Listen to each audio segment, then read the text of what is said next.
Hey guys, Ryan Gill here with Hunt Primitive. We're going to jump right into knapping this point with Antler tools in about 28 minutes. And while I'm knapping the point, I'll explain why I'm rushing through the process. So let's get started.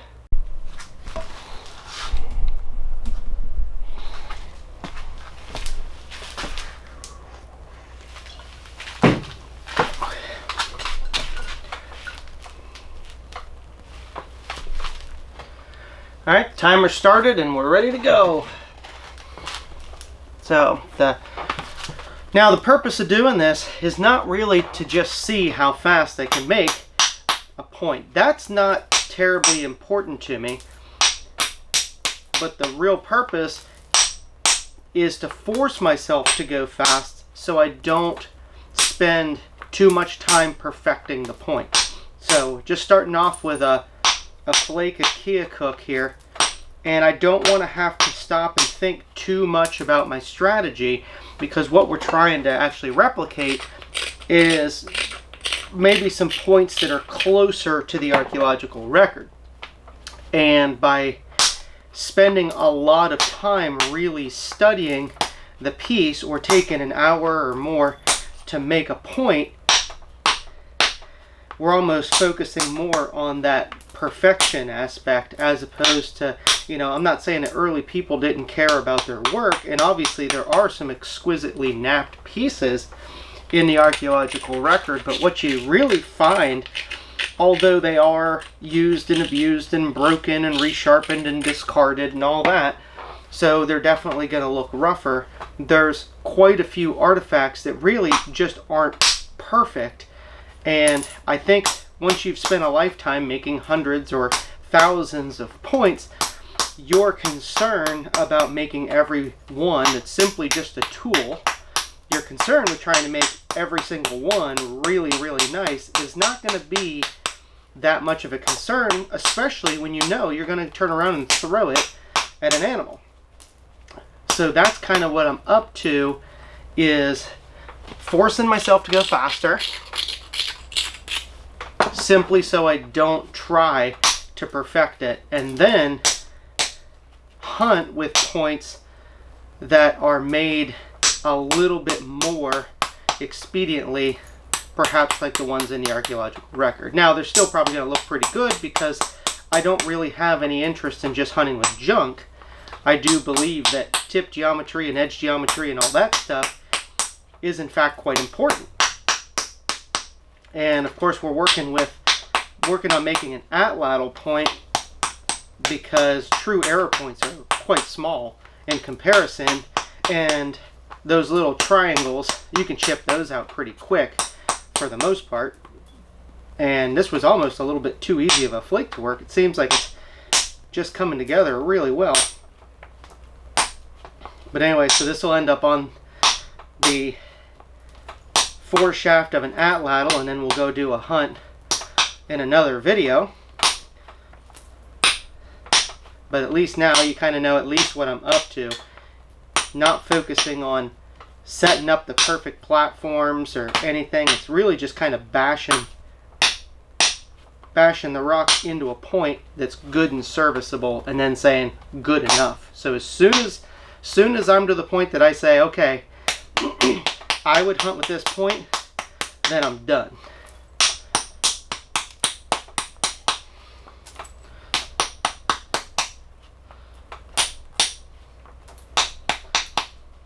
And I don't specifically think that we're going to learn a whole lot from this project, but I've been surprised before. Sometimes I just do a fun little project and end up kind of uncovering something I never really thought of before.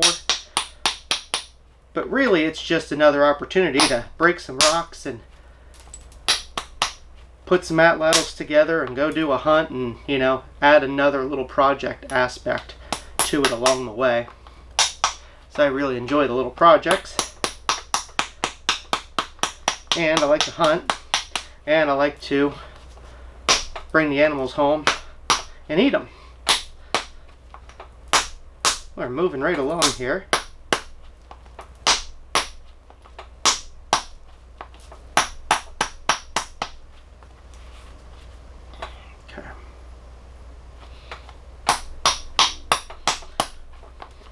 Now, if it was just about putting a point together as fast as I could, at this point I would probably just narrow this tip out, notch it or whatever, and say, okay, it's good. But that's not necessarily, remember what I'm after. I'm after one that I want to hunt with on this particular atlatl set, which is our normal HuntPrimitive Hunter atlatl set. And it's not one of the big, huge bison hunting sets. This is more for deer, and I mean, I think you can kill a bison with it. I just don't think it's the most efficient size to hunt bison with, but it's a lot more efficient for hunting deer and hog-sized animals. And so I want those points to be a little bit smaller. And really, when I stopped just a few minutes ago, that was kind of in the good knife size range that we would have been looking for. And so I do think that a lot of early people, instead of working it down, I mean, if they just needed a projectile point, they'd work it down. But if they were utilizing the rock to the best of its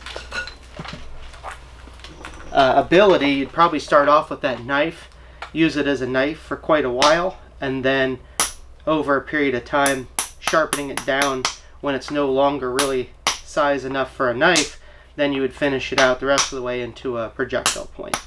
But we've talked about that stuff in some other videos. Don't need to talk too much about that.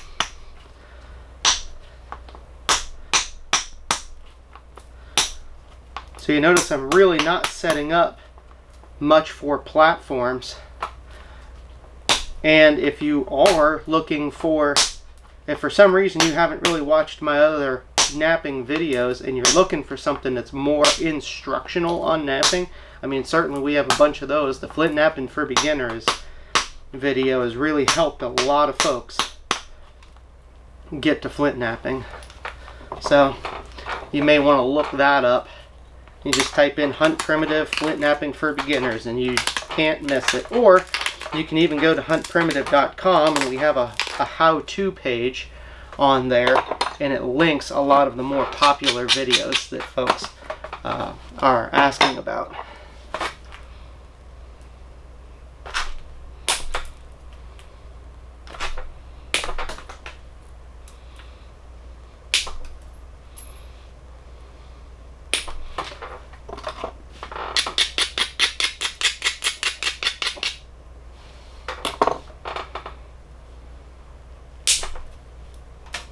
Good flakes there. Better crush that edge a little bit, raise it up.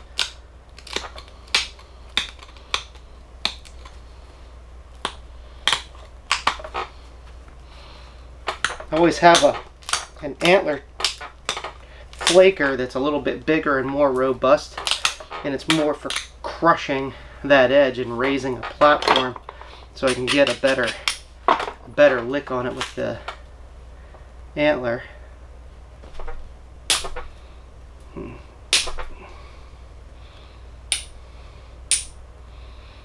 Kind of worried about breaking it now. So it's like you have to slow down a little bit at some point.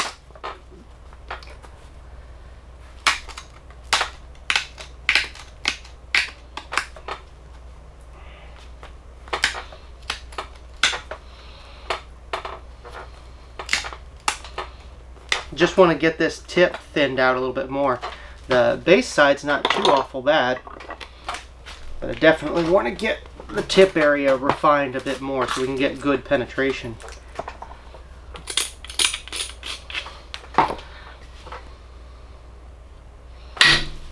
There we go. Ooh, almost a little too much.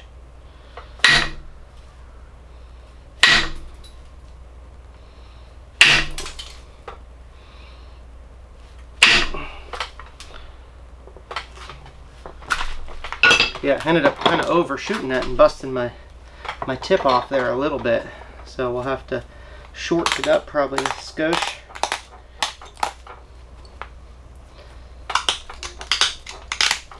But that's alright because it's still bigger than I really want for that little point anyway.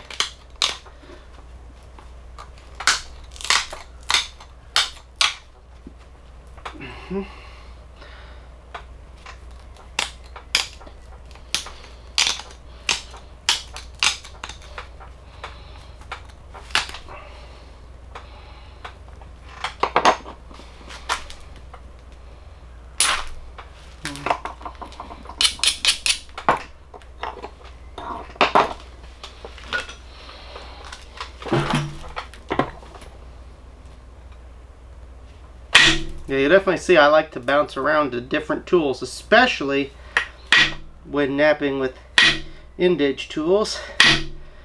I don't usually just go from one to the next in stages like sometimes I do with copper. Copper's without a doubt easier and faster.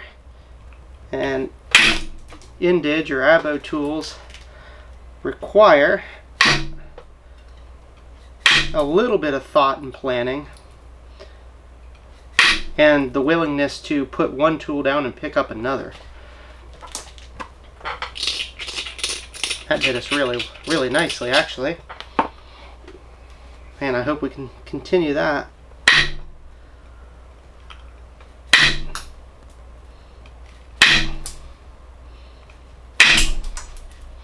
Oh boy, that did us good right there. Shoot, yeah. Getting flakes in my copper wedding band.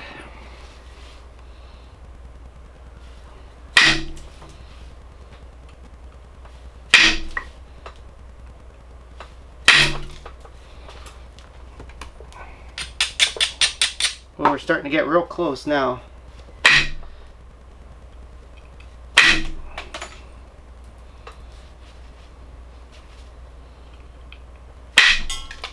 When indirect works, it works really well, but it's not always the best tool. And I've done an entire points before with nothing but indirect. But it's not the best tool for every application. It's just another tool in the toolbox. And I do love it though.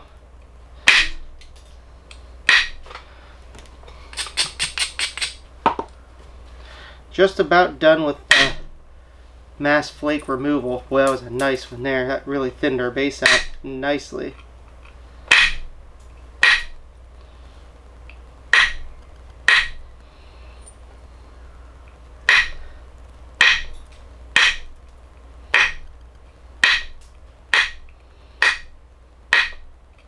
That cute cook always seems like it wouldn't nap really good because it's not always perfectly slick.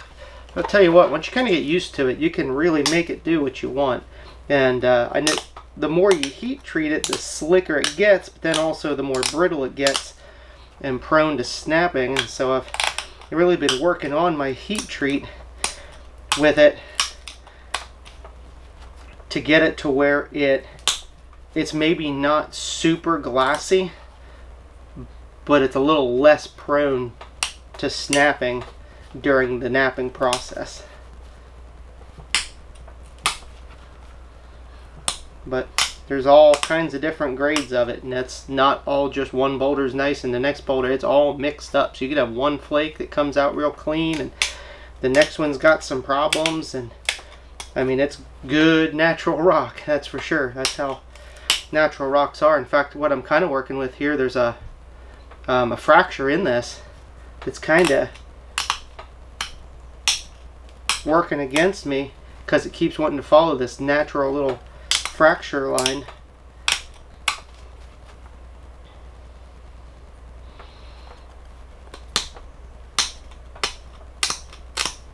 I just want that tip to be nice and have enough meat to be strong, but not too thick and blunt that it doesn't want to get through the animal's hide and promote penetration. You know, the tip is a really important aspect of your point when it comes to penetration. Rounded tips don't penetrate very well.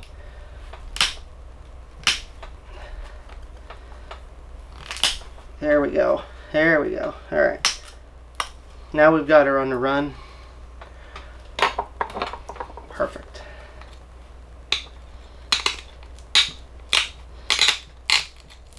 Now I'm just going to crush it into shape. We got it about as thin as we want. Crush a little bit more. Then we can clean up and thin maybe just a tiny bit.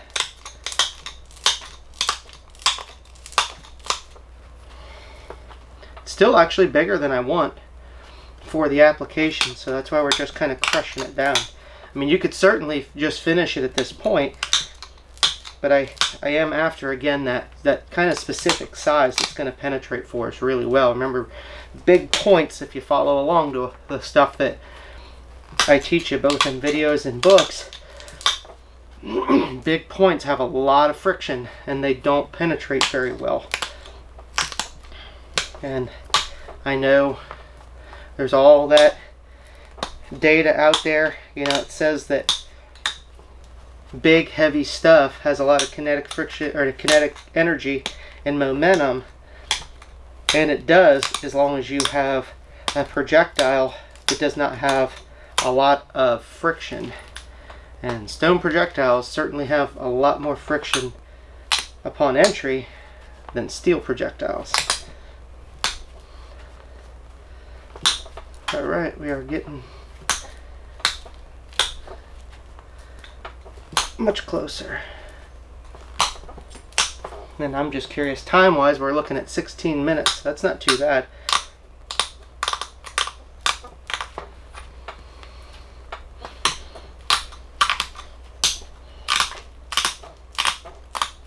Again, at this point, I'm not so much worried about perfecting it. I'm looking at the actual physical size and dimensions, and I just want to knock it down. If I was hunting with the bigger bison set and throwing it at hogs or deer or something that size, I would stop right here and then that would be fine. But I do want a little bit smaller for this lighter set.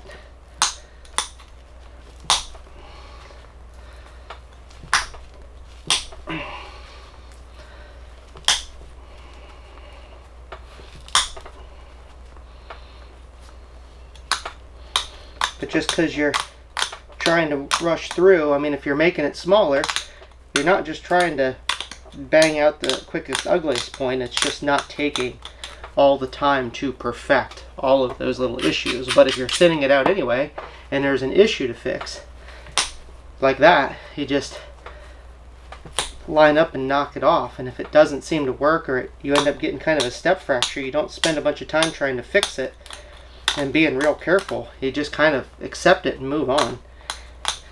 So there'll probably be some tears or some little step fractures or who knows what in here. But like I said, if I can yank them off kind of like that, then I'll do it.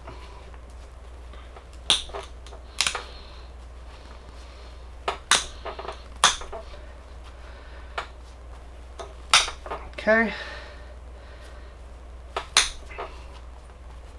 Said we'd probably already be on to notching and sharpening had I not wanted to knock down that size just a little bit. And it may have been okay.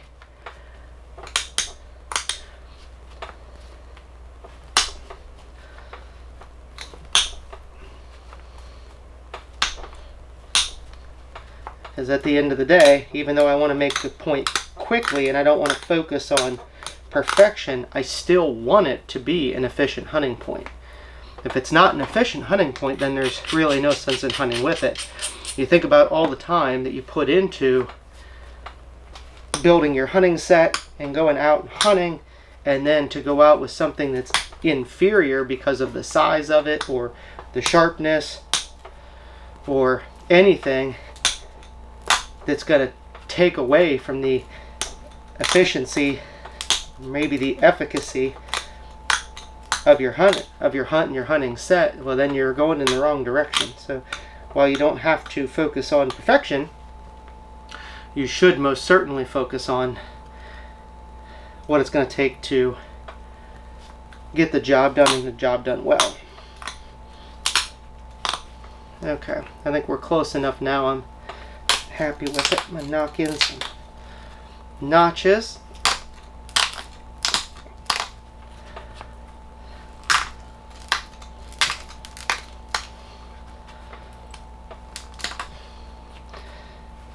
Certainly don't need perfect notches, but you'll find that there are a lot of artifacts that do have pretty nice ones, so I don't care about it being perfectly symmetrical. But I do want some notches. And the notches, it's not the bindings that really hold the point into place for the kill. That's more the glue. But what I've found over the years is the notches help retain the point if the point breaks loose from the shaft, which many times they do. So after impact or the animal runs away, the glue line comes or separates after the job's been done, but then the point can fall off. Well, the bindings, the wraps of sinew, are enough to, a lot of times, not always, but a lot of times they're enough to keep the point attached so you can save it and potentially reuse it later. And then the reason that they notch them in further instead of stopping right now, which would be fine, the reason to notch them in further is to further extend the life of the point, because if you have a deeper notch, you can get away with not only a little tighter haft, which is better for penetration, but also more time that you'll be able to sharpen this edge without eliminating your notch and end up making shoulders that stop penetration. So, as I said, not super concerned with excellent symmetry, but we definitely want them deep enough that we have a lot of use life out of the point. So obviously we're kind of going for like a little bit of a bowline style here, per se. And I think we're just about there with the notches.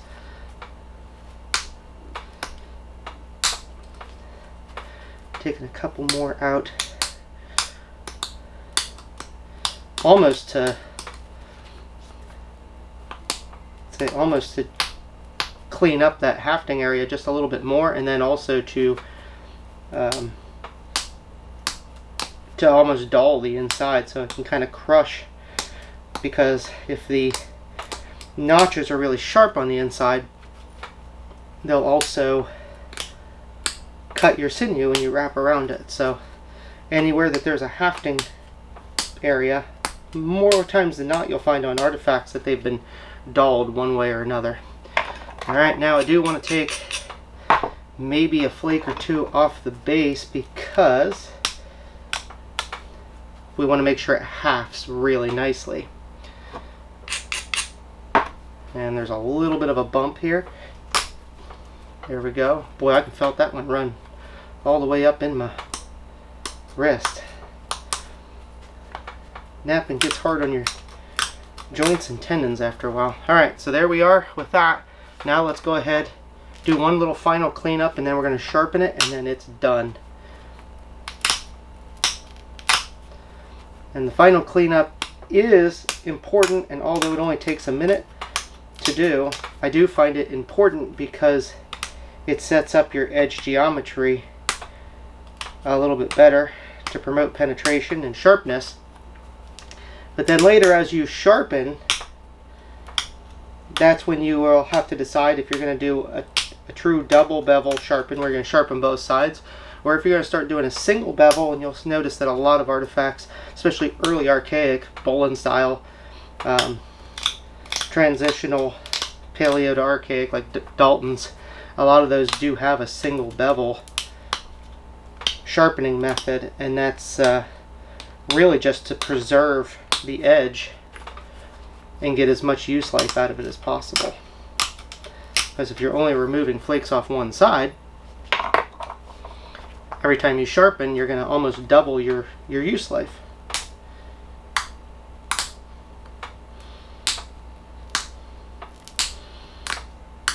Taking my little flaker, I'm just sharpening it. How are we on time? We're at 24 minutes. That's not too bad. I said that'd be kind of neat if I could get one into the 15 or 20 minute range, but with copper, not a problem. I did a test with copper. I didn't do a video on it, but I did a test. But copper to me is not really going to count for this because it's not going to create an artifact type of point anyway. But I wanted to do it with copper just to see, and I was able to get a very similar point done in about 12 minutes from start to finish, and that was from a much worse flake. So copper really makes things go by a little bit easier. you can get away with a lot more. Much easier to work, and it grabs the stone just a lot better. Okay, we'll come on to the last little bit of tip refinement here. Just nip the tip. Man, I hate that. That's what I get. Should have left it alone. See, it's the problem with, make sure you're not perfecting it, but that tip is important for penetration. And oftentimes that tip gets knocked off, and that's why points get re-tipped all the time. You hit an animal and it breaks.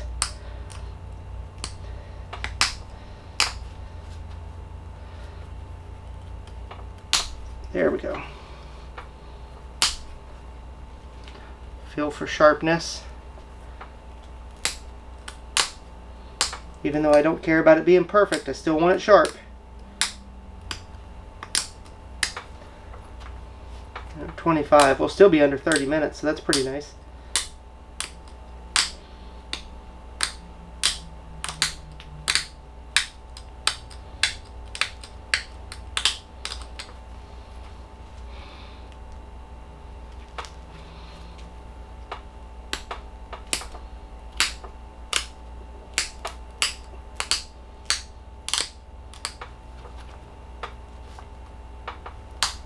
Alright, last edge.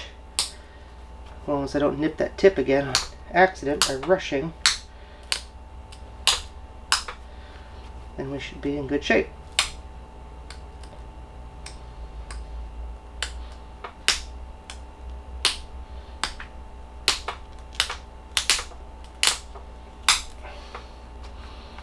Now, I'm just about there. And this should end up pretty shortly on one of my foreshafts, and go out and do a hunt, and of course you'll be able to see that. I'm sure we'll film it. We typically do. There we go. There we go.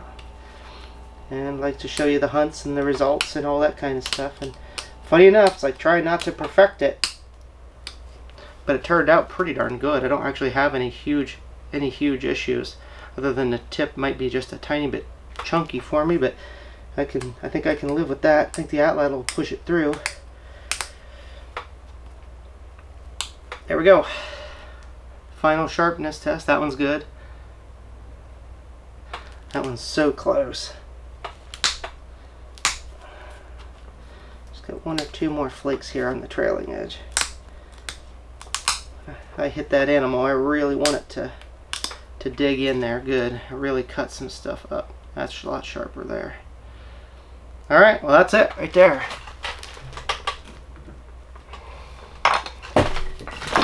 And we're right at 28 minutes, pretty much exactly. So I think that's a pretty good size for us. It's actually a little bit on the big side. However, it will stand enough to be sharpened down quite a few times. So yeah, it's probably 1 1/16 inches or so. It's slightly asymmetrical, you can see off the notches, but so are a lot of artifacts. So less than 30 minutes, 28 minutes on that, and I'm pretty happy with that overall. So